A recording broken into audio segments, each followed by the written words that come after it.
एक सेठ और सेठानी रोज सत्संग में जाते थे। सेठ जी के घर एक पिंजरे में तोता पाला हुआ था। तोता एक दिन पूछता है कि सेठ जी, आप रोज कहाँ जाते हैं? सेठ जी बोले कि सत्संग में ज्ञान सुनने जाते हैं।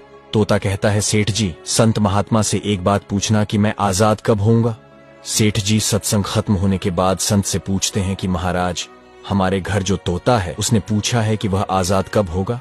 संत जी ऐसा सुनते ही बेहोश होकर गिर जाते हैं। सेठ संत की हालत देखकर चुपचाप वहां से निकल जाते हैं। घर आते ही तोता सेठ जी से पूछता है कि सेठ जी, संत ने क्या कहा मेरी आजादी का? सेठ बोले, आजादी का पूछते ही वह बेहोश हो गए। तोता कहता है, कोई बात नहीं सेठ जी, मैं सब समझ गया। दूसरे दिन सेठ जी सत्संग में जाने लगते हैं। तब तोता पिंजरे में जानबूझकर बेहोश होकर गिर जाता है। सेठ जी उसे मरा हुआ मानकर जैसे ही उसे पिंजरे से बाहर निकालते हैं तो वह उड़ जाता है। तब संत ने सेठ जी से कहा कि देखो, तुम इतने समय से सत्संग सुनकर भी आज तक सांसारिक मोह माया के पिंजरे में फंसे हुए हो, और उस तोते को देखो, बिना सत्संग में आए मेरा एक इशारा समझकर आजाद हो गया। आप ये कहानी से क्या समझें? कमेंट में बताना और फॉलो जरूर कर लेना।